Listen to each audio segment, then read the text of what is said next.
kami akan merasakan mujizat pertolongan Tuhan. Dalam nama Tuhan Yesus Kristus kami berdoa dan bersyukur. Amin. Salam Bapak Ibu. Mari kita buka saja pelajaran kita dalam House Family di PowerPoint-nya ya. Kalau ini kita apa? Kalau WPD kita masuk pasti dalam Esra pasal 7. Tetapi kalau udah sampai di hari Minggunya itu udah sampai di Nehemia. Nanti sekitar hari ini 2 hari lagi udah sampai di Nehemia. Biasanya di pasal 7 dia cuma 10 pasal, baru kalau di kitab Nehemia itu 12 pasal. Dan memang kalau khotbah minggu mendahului buat materi HF kita. Jadi kalau Bapak Ibu yang rajin, ngomong Bapak Ibu ini ya rajin WPD ya, waktu pribadi dengan Allah baca kitab. Amin. Coba tangannya mana yang jujur. Si Jiroro terlalu 45 ini. Yang lain kemana? Tuh gereja memberikan visi, memberikan mimpi. Tugas ini adalah visi juga ya. Salah satu visi adalah menentukan tugas. Bukan untuk keuntungan gereja, tetapi untuk kita semua. Amin. Makin kita banyak Alkitab, makin kita kuat dalam Tuhan. Mari kita lihat contohnya di kitab Nehemia ini ya. Supaya mempersingkat, saya sudah ini di PowerPoint. Nehemia 2 ayat 17 sampai 20. Arti dari sebuah visi dalam pembaruan rohani. Ini tema kita. Nanti kalau Bapak Ibu yang di hari Rabu atau Kamis, ayatnya nanti mempelajari materi ini. Berkatalah aku kepada mereka, kamu lihat kemalangan yang kita alami, yakni Yerusalem telah menjadi runtuhan dan pintu-pintu gerbangnya telah terbakar. Mari kita bangun kembali tembok Yerusalem supaya kita tidak lagi dicela. Ketika aku beritahukan kepada mereka betapa curahnya marahnya orangnya tangan Allahku yang melindungi aku dan juga apa yang dikatakan raja kepadaku, berkatalah mereka, kami siap membangun dan dengan sekuat tenaga kami mulai melakukan pekerjaan yang baik itu. Ketika Sanballat orang Horon dan Tobia orang Amon dan pelayan dan Gesem orang Arab, perhatikan, mendengar itu mereka mengolok-olokkan dan menghina kami. Satu, kata mereka, apa yang kamu lakukan itu? Apakah kamu mau berontak terhadap raja? Aku menjawab mereka, Allah semesta langit, dialah yang membuat kami berhasil. Dua, kami hamba-hambanya telah siap untuk membangun, tetapi kamu tak punya bagian atau hak dan tidak akan diingat di Yerusalem. Amin. Tema kita adalah dikatakan arti dari sebuah visi dalam pembaruan rohani. Bapak Ibu, dalam kalau kita melihat latar belakang dari kitab Nehemia ini, itu satu rating, satu angkatan antara Esra dan Nehemia. Kalau Esra, waktu kenapa mereka ingin membangun kembali bait Allah dan tembok ratapan tersebut, ya kalau sekarang disebut tembok ratapan, kan bawahnya di bait Allah. Karena ketika pada masuk Raja Babel, itu bait Allah sudah dibangun oleh Salomo begitu megahnya.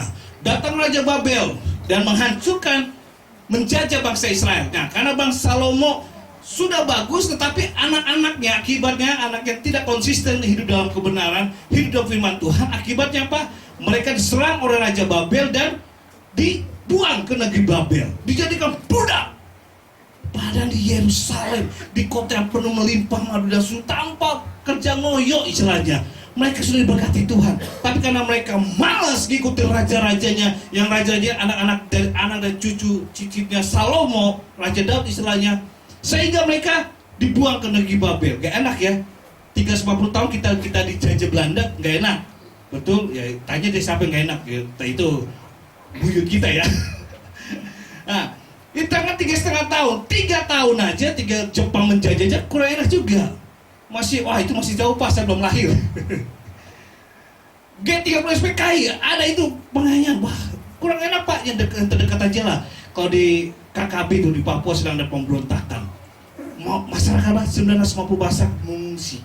Itu enak gak? Ya itu kisah nyata dan terjadi. Tidak enak ketika ada peperangan terjadi. Nah sama, pengungsian terjadi ketika mereka dibawa ke Babel. Gak enak kerja mereka, itu akibat dosa, mereka dihukum Tuhan. Rumah bait Allah sudah dibangun dengan begitu apik bagusnya, tidak dibiarkan, tidak mau menyembah, tidak mau memuji Tuhan, tidak suka ke bait Allah, memuji memuliakan Tuhan, menikmati firman Tuhan. Akibatnya apa? Mereka dijajah dan dibuang ke Babel. Tapi puji Tuhan, Selanjutnya datanglah kerajaan Persia. Kerajaan Persia ini melawan Raja Babel bernama Raja Koreshi ini, mengalahkan Raja Babel. Menang. Karena kerajaan Persia menang, dan akibatnya dia agak murah hati orang Persia. Sehingga siapa bangsa mana yang ditawan oleh Raja Babel di negara Babel disuruh pulang. Tetapi tetap di bawah kekuasaan Raja Persia bernama Raja Koreshi ini. Dia bilang, pulang, nggak apa-apa. Tetapi kamu tetap jadi tawananku istilahnya. Cuma diizinkan kembali pulang. Nah, ketika mereka pulang, bangsa Yehuda pulang kembali ke Yerusalem. Ketika mereka pulang, suruh bangun. Nah, pada zaman Esra dikasih visi sama Tuhan supaya kembali membangun bait Allah, supaya mengucap syukur di rumah Tuhan bahwa mereka sudah dibebaskan dan mereka kembali ke tanah pangkuan ibu pertiwinya istilahnya itu. Lalu dan masuk ke Nehemia adalah tembok ratapan, tembok. Karena waktu di Israel sembet Allah, temboknya begitu besar menjaga supaya aman juga. Nah, apa yang terjadi? Setiap Esra membangun bait Allah ada tantangan, dan begitu dengan Nehemia, ketika masuk ke kitab Nehemia itu juga ada tantangan. Dan inilah ketika yang menghina siapa? Orang Arab. Orang Arab juga maksudnya orang yang sudah kenal Tuhan juga.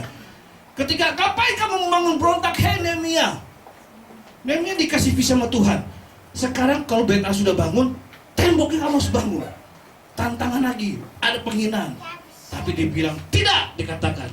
Satu, bahwa karena Tuhan Allah semesta langit, dialah membuat kami berhasil boleh kembali ke tanah perjanjian ini di tanah Kanan. Dan kedua, kami hamba-Nya siap membangun. Rasa bersyukurnya. Kedua, kamu tidak punya bagian atau tidak akan diingat Yerusalem. Siapa-siapa yang malas, siapa-siapa yang tidak melayani Tuhan, tidak akan diingat oleh anak cucunya nanti. Aplikasi bagaimana dengan kita? Bapak Ibu sebagai orang tua, ketika kita beribadah, ketika sungguh-sungguh melayani pekerjaan Tuhan, ingat, apa yang kita lakukan bukan untuk diri kita sendiri. Baik WR, sehingga pemain musik, itu juga untuk next generasi kita berikutnya. Akan dilihat, oh orang tua saya dulu cinta Tuhan loh, rajin pendoa sahabat di gereja. Oh orang tua saya itu senang mengunjungi, sehingga gereja itu tetap setia, gereja tetap ramai karena orang tua saya suka mengunjungi. Wow, amin. Yang meninggal bukan bapak dan ibu gembala, Ibu Peter saja, tetapi bapak ibu yang rajin melayani beribadah saat ini akan diingat ketika anak cucunya di gereja ini loh, saya iman, orang tua saya bertumbuh imannya, sehingga diberkati pekerjaannya, sehingga saya bisa bersekolah, dan karena rasa syukurnya saya mau setia beribadah di Satet Sion ini. Amin. Dua hal berkat teringat di sini. Jadi ketika kita beribadah, kita melayani pekerjaan Tuhan, Tuhan akan berkati kita. Setelah kita belajar dan pembaruan rohani, visinya apa yang Tuhan berikan? Visinya kembali. Setelah kita sudah dipulihkan rohani kita, bangunlah apa yang menjadi kewajiban kita. Amin. Kewajiban kita adalah melayani Tuhan. Apa yang bisa kita lakukan untuk gereja? Karena di gereja inilah Bapak Ibu imannya dikuatkan, dibangkitkan. Amin. Siapa yang merasa imannya bertumbuh di gereja ini ketika beribadah, setia dan melayani? Amin. Siapa doa-doanya pernah dijawab Tuhan melalui gereja ini? Kalau merasa karena gereja ini saya bertumbuh, berarti Bapak Ibu harus bersyukur pada Tuhan. Amin. Tapi bukan hanya bersyukur, ada visi yang Tuhan berikan, yaitu apa yang bisa kita lakukan untuk gereja ini. Nehemia, itu kan visinya, the wall is finished. Dalam 52 hari dia membangun tembok. Wow. Dan bicara visi, gereja, setiap gereja punya visi. Gereja sedang di Matala Ebenezer. Ini tujuan gereja, itu maksud visinya. Apa yang dilakukannya? Pertama, membawa orang-orang pada Tuhan Yesus, menjadikan mereka keluarga Allah, mengembangkan kehidupan mereka untuk meneladani Kristus, memperlengkapi mereka agar dapat melayani Tuhan, mengajak mereka melaksanakan kehidupan misi di dunia demi keagungan nama Allah. Itu visi gereja sejumlah Allah dan beserta satelit. Karena kita selalu berkaitan, apa yang dilakukan pusat harus dilakukan satelit. Nah, visinya tentu sama, tidak beda. Walaupun cara pelaksananya berbeda, monggo, tetapi visinya sama. Gereja Sidang Jemaat Allah beserta satelit, termasuk satelit Sion. Ada visi, setelah kita merasa rohani saya dipulihkan, yaitu saya boleh mengenal Tuhan Yesus. Dan ketika saya mengenal Tuhan Yesus, saya kok merasakan kuasa Tuhan, saya merasakan mujizat Tuhan, saya kok bisa mendengar kasih Tuhan, saya kok bisa mendengar suara Tuhan. Apa yang saya lakukan? lakukan ketika saya boleh merasakan hal itu?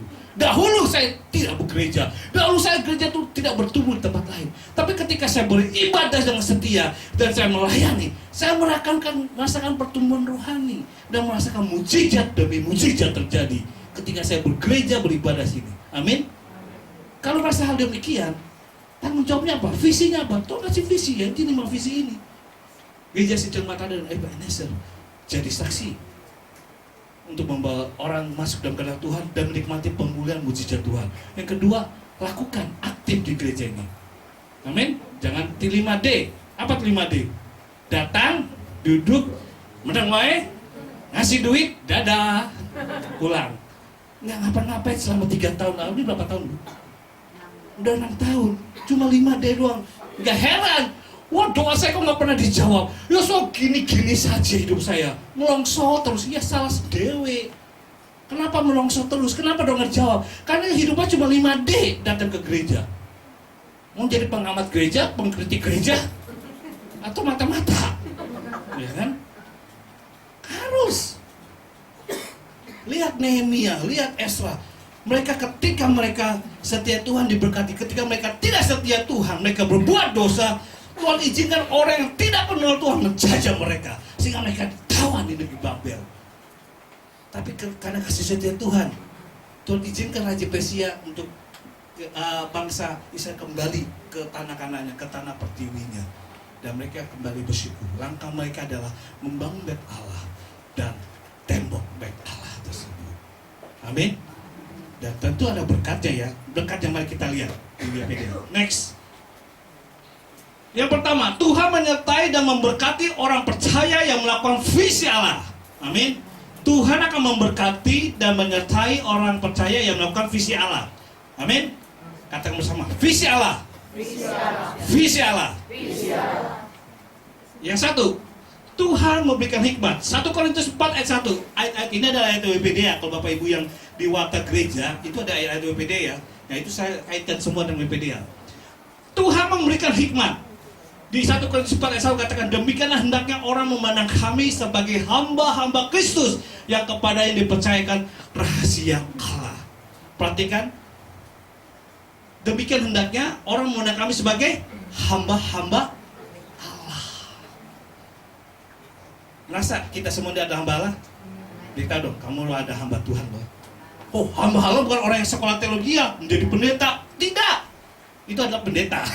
Karena pendeta organisasi. Hamba Allah adalah pembelian dari gereja, di mana kita setia, kita adalah hamba Tuhan. Amin. Kita melayani Tuhan, kita hamba Tuhan.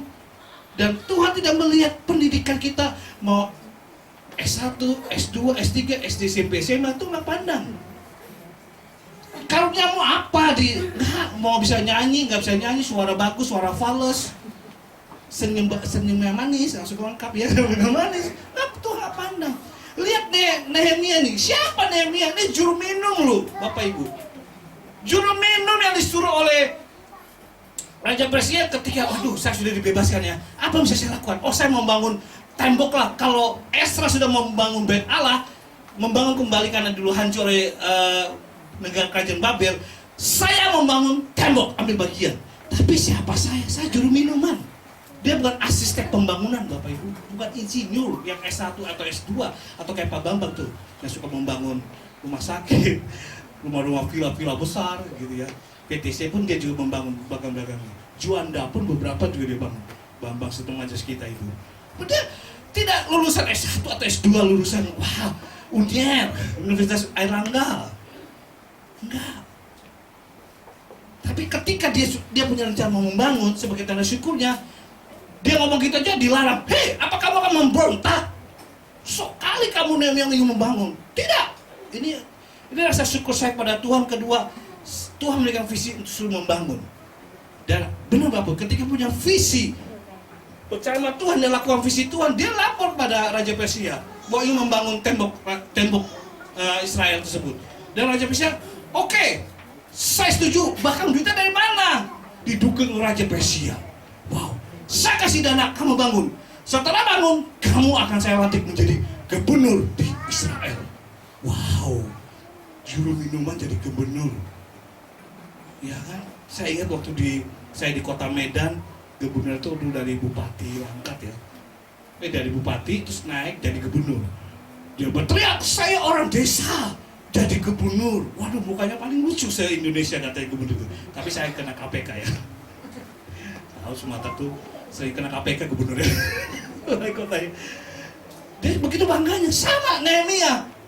Dia cuma juru minuman, tapi karena dia percaya Tuhan, dia lakukan visi Tuhan, Tuhan angkat dia menjadi apa? Gubernur. Kan dia melakukan membangun tembok. Dana dari mana? Di Tuhan sediakan melalui Raja Persia. Wih, Persia nggak kenal Nehemia. Persia nggak melihat bahwa kamu orang pintar atau orang bodoh, orang cuma juru minuman kok. Emang kamu tahu art membangun? Itu ribuan tanah membangun jelimet, membangun gereja, membangun bait Allah dengan temboknya. Tapi karena dia melakukan visi Tuhan, Tuhan menyertai tanpa memandang bulu atau status sosialnya. Apakah kamu lulusan biasa saja atau kamu punya gelar master atau doktor? Tapi kalau Tuhan pakai, Tuhan bisa mempermalukan orang-orang pintar di dunia ini. Amin. Berkat pertama, Tuhan akan memberikan hikmat. Katakan bersama, hikmat. Hikmat bukan berarti pintar akademik. Hikmat bukan berarti kita pintar punya keahlian. Tidak. Hikmat itu adalah pencerahan dari Tuhan. Ketika kita berhasil baca kitab, ketika kita berdoa, ketika kita melayani Tuhan, disitulah Tuhan akan singkapan hikmat-hikmat Tuhan pada kita. Itu pencerahan-pencerahan di mana orang tidak tahu. Tuhan berikan kasih pencerahan. Amin. Yang kedua, Tuhan memberi pertolongan dari ancaman musuh. Siapa menghina sesamanya tidak berakal budi, tetapi orang yang pandai berdiam diri. Sebab sesaat saja ia murka, tetapi seumur hidup ia murah hati. Sepanjang malam ada tangisan, menjelang pagi terdengar sorak-sorai. Amin. Yang kedua, Tuhan memberikan pertolongan dari ancaman musuh. Bangsa Israel, Bapak Ibu tahu, musuhnya paling banyak itu. Negara kecil tapi keras kepala batu. Tapi siapa yang berani lawan Israel? Tetap dilawan. Negara kecil tetapi pertahanan nuklir, dia punya nuklir, Indonesia belum punya. Masih membeli. Israel menciptakan senjata the best. Waktu saya ke sana ke Israel, dia bilang Israel nomor satu pertama adalah buah-buahannya. Loh, bayangin negara tandus loh, padang pasir penuh dengan gugur. Kok hebat, terkenal buah-buahan nomor satu di dunia. Ternyata yang kita makan apel, khusus apel yang ya agak eksklusif lah, kalau di hypermart apa itu ya apel bagus. Mereka apa ya? Nah, sebuah kota yang nama Israel dari situ. Nomor satu adalah petanaman suburnya. Yang kedua, IT-nya. Ternyata Bapak Ibu yang pakai HP, Windows itu apa? Orang pintar dari Israel, Yahudi, yang menciptakan the best teknologi. Yang ketiga, the best pertahanan. Saya ceritakan, kalau kita dikasih tanda, sinyal ya, dari Israel, seseorang, tak aja, dia kasih tanda, dia mau ada di benua Eropa, di benua Asia, kalau dia pencet senjatanya, tak langsung nyampe menembak orang tuh. Kenapa? Cuma dikasih tanda doang. Walaupun kita ngumpet kemana aja, kayak seperti siapa ya? Yang dicari jaksa itu tuh. PDIP politikus itu ya, nggak ketemu ya, padahal di sini aja. Tapi kalau saya kasih tanda orang tersebut itu, dia ngumpet di mana? Kalau langsung tembak mati, langsung mati. Tanpa orang tahu, pelurunya itu bisa menyasar. Kami sudah sadar, sakit tebaknya. Dan beberapa orang Andalusia apa semua pada bersenjata tersebut di Amerika, di Israel. How? Tapi tetap aja, betapa hebatnya Israel. Dia belajar dari mana? Nggak belajar dari mana. Dia belajar ketika Tuhan memberikan hikmat, pencerahan. Bukan dia belajar akademik, skill pemain musik saya, skill suara bagus, enggak. Tapi ketika dia baca Alkitab rajin, berdoa setiap hari dan melayani, disitulah wisdom, God wisdom, hikmat Tuhan turun di atas umat Israel, umat pilihan Allah. Amin. Jadi Bapak Ibu mesti bangga bahwa kita nggak peduli kita mau gereja kecil di ambang gereja besar. Ketika kita setia beribadah, ketika setia berani, Tuhan akan memberkati kita. Tuhan akan menjaga kita dari setiap ancaman-ancaman musuh. Amin. Kalau kita disakiti, kita dihina, kita dibully, datang pada Tuhan. Tuhan, aku adalah umatmu, aku adalah hamba-hambamu. Tuhan yang berkata, belalah aku Tuhan. Tuhan sendiri akan berperkara membela kita sebagai pengacara dan hakim yang adil. Amin. Ketika kita ketemu dengan masalah-masalah kasus, hakim sering mengecewakan. Kenapa? Harus kuat duit. Tapi ketika kita percaya sama Tuhan, setia dan melayani, Tuhan akan tolong. Depsos ya, Departemen Sosial yang dipimpin oleh Pendeta Melvin ya, kan ada pengacaranya itu. Memang. Dan puji Tuhan ada beberapa kasus ditolong. Tidak banyak duit. Dia terus terang, Anda kalau minimal 100 kasus itu 25 juta. Satu kasus itu kasus yang kecil. Tapi ketika nih anak Tuhan di pelayanan, seberapa kamu ada, dia siap tolong. Yang penting kamu setia beribadah, kamu gereja, kamu anggota gereja sedang jemaat Allah. Dan beberapa menang. Yang dahulu susah kasusnya kita pecahkan. Tapi tentu sang pengacara ini yang sudah kenal Tuhan, kan dia tahu ini yang ditolong adalah umat Tuhan, hamba Tuhan yang setia beribadah melayani. Maka Tuhan akan tolong. Ada aja jalan Tuhan menolong kita. Amin. Ada aja jalan Tuhan buka jalan bagi kita. Yang nggak punya jodoh, tenang, sabar. Tuhan punya cara yang terbaik memberikan jodoh yang terbaik bagi engkau. Amin. Jangan pasang harga atau pasang status saya masih sendiri. Tenang, setia beribadah, setia melayani, pasti Tuhan akan berikan yang terbaik. Masalahnya sudah setia beribadah, tapi belum tentu setia melayani. Ada beberapa memang ketika saya melayani di kelompok tengah 3 gitu, wah Pak Gosa saya sudah 25 tahun beribadah sini, sekarang malu menyebutkan umurnya, belum dapat jodoh, belum ya, kenapa? Mungkin pasang tarif kali. Saya lihat memang jarang bergaul, ketik masih milih-milih. Kadang kita memilih betul ya, maunya pertama, wah kok saya Chinese, maunya Chinese, ya biasa gitu ya, ras ya kan, maupun di gereja tetap aja ada ras ya, gayanya. Oh saya orang Batak, mau orang Batak ya, tahu, biar ada aribannya istilahnya. Oh enggak, jodoh itu tidak melihat ras. Tuhan memberikan pasti yang terbaik. Mau beda ras, beda, asal jangan beda agama. Beda suku tidak masalah, beda karakter betul, mana mungkin satu karakter.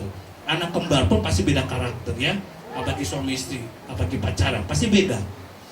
Tetapi ketika kita berserah Tuhan, Tuhan akan menjaga.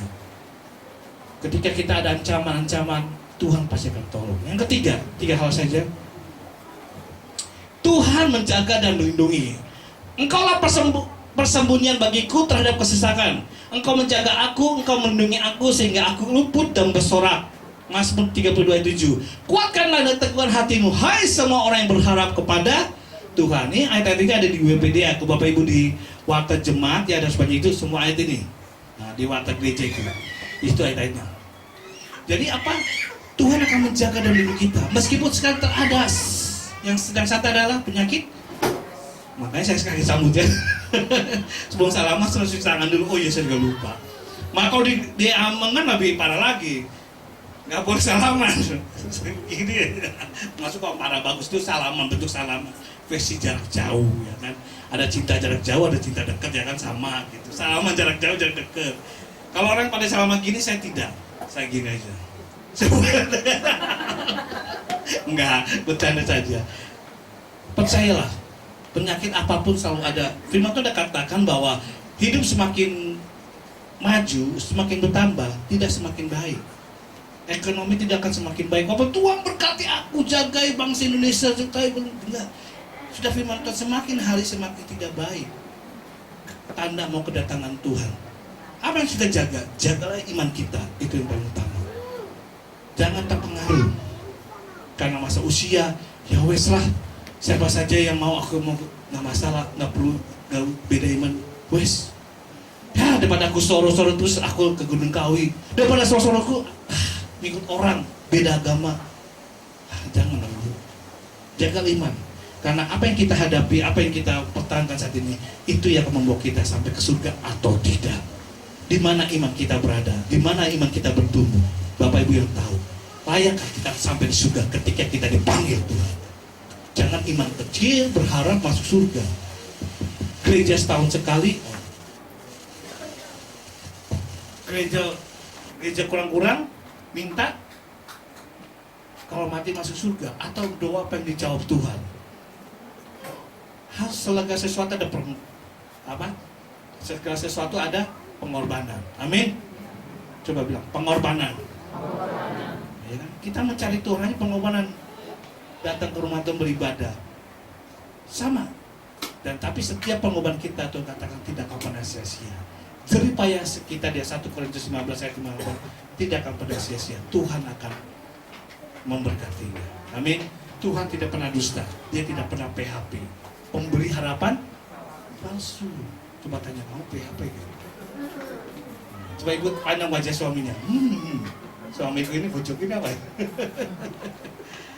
Ya kan? Orang paling dekat apa yang tahu? Kita sering PHP atau jujur paling tahu. Nggak bisa bersandiwara. Apalagi Tuhan. Omnipresent, maha tahu, maha hadir. Saat ini kita beribadah, besok atau sebentar lagi kita berbuat dosa. Dia tahu. Dia tidak bisa buat acting. Dialah sang aktor pencipta kita. Tahu isi kedalam hati kita. Nah, ketika kita sungguh-sungguh berharap visi Tuhan sebagai kita tadi menikah, kita melakukan visi Tuhan, Tuhan pasti akan berkati. Haleluya, amin. Pembaruan budi dengan visi kita. Ya, kita akan menyaksikan ini video klipnya, boleh berakhiri khotbah kita. Video klipnya ya ada.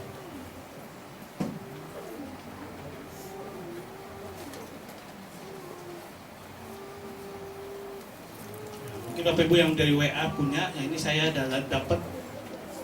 Nah, kita akan style nonton bersama. Cuma 3 menit kok.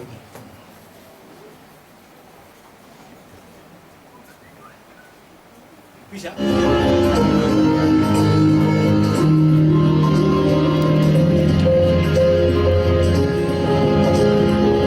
Dibesarkan ya, nolnya itu. Tengah-tengah. Iya, tengah-tengah, iya.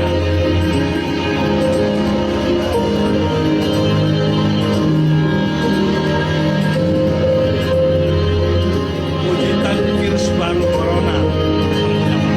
Ulangan 2:41, orang akan melekatkan penyakit sampar kepada sampai dihabiskan engkau dari tanah kemana kau pergi untuk hidupnya.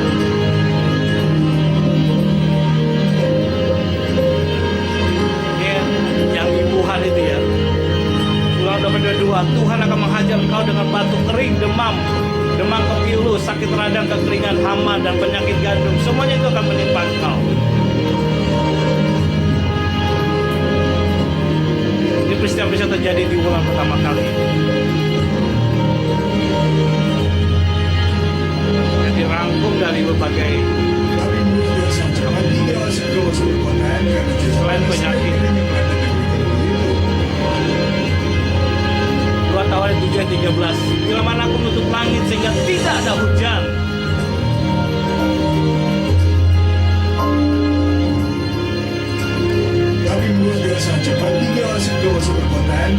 Api berubah sangat cepat karena cuaca panas dan kering. Kebakaran hutan di Australia.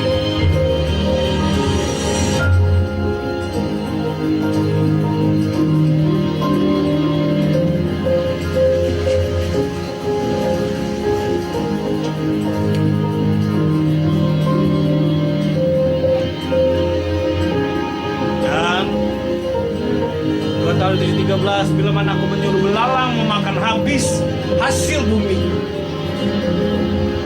Tahun 2020.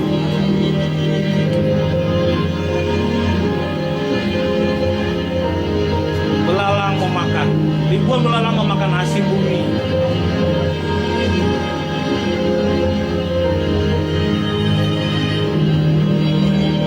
Lukas 21:11, dan akan terjadi gempa yang dahsyat di berbagai tempat, akan ada penyakit, sampah dan kelaparan, dan akan terjadi juga hal-hal yang menakjubkan dan tanda dari langit. Januari 2020, gempa bumi Turki skala 6-8 skala Richter, Taliban 7-7 skala Richter.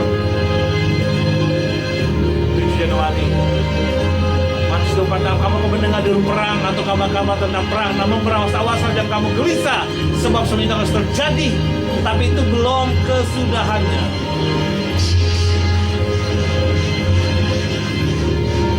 Dengan desas-desus perang antara Amerika Serikat dan Iran akibat pembunuhan Letnan Jenderal Iran yaitu Osama Soleimani, Trump ancam serang Iran.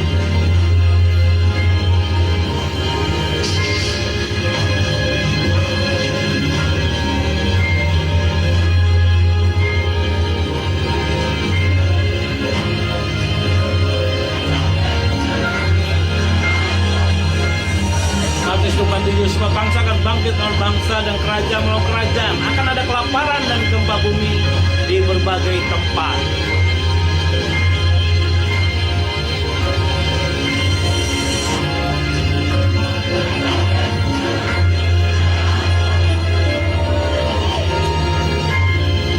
Israel, Amerika. Mengapa semua ini berlaku atau terjadi? Tidakkah kamu sadar bahwa semua ini berlaku karena umat manusia telah meninggalkan Tuhan? Menurut 15, tapi jika engkau tidak mendengar suara Tuhan Allahmu dan tidak melakukan dengan setia segala perintah dan ketetapannya yang kusampaikan kepadamu pada hari ini, maka segala kutuk ini akan datang kepadamu dan mencapai engkau. Dan Alkitab mengatakan bahwa semua itu harus terjadi. Matius 24 ayat 8, akan tetapi semua itu barulah permulaan penderitaan menjelang zaman baru. Tetapi bagi kita orang percaya kepadanya, kita mempunyai perlindungan yang sudah pasti. Mazmur 91 ayat 9, sebab Tuhan ialah tempat perlindunganmu yang maha tinggi, telah kebuat tempat perlindungannya. Corona ke-20, penyakit belalang pelahap, gempa bumi, kebakaran, kelaparan, perang, bangsa melawan bangsa. Semua Mazmur 91 5-8, kau tak usah takut terhadap kedahsyatan malam, terhadap panah yang terbang siang, terhadap penyakit sampar yang berjalan dalam gelap, terhadap penyakit menular yang mengamuk di waktu petang. Walau 1000 orang lebah di sisimu dan 10.000 di sebelah kananmu, tetapi tidak akan menimpamu. Engkau hanya menontonnya dengan matamu sendiri dan melihat pembalasan terhadap orang-orang fasik. Matius 24 ayat 13, tetapi orang yang bertahan sampai pada kesudahannya akan selamat. Matius 24:14, dan Injil kerajaan ini akan diberitakan di seluruh dunia menjadi kesaksian bagi semua bangsa. Sesudah itu barulah tiba kesudahannya.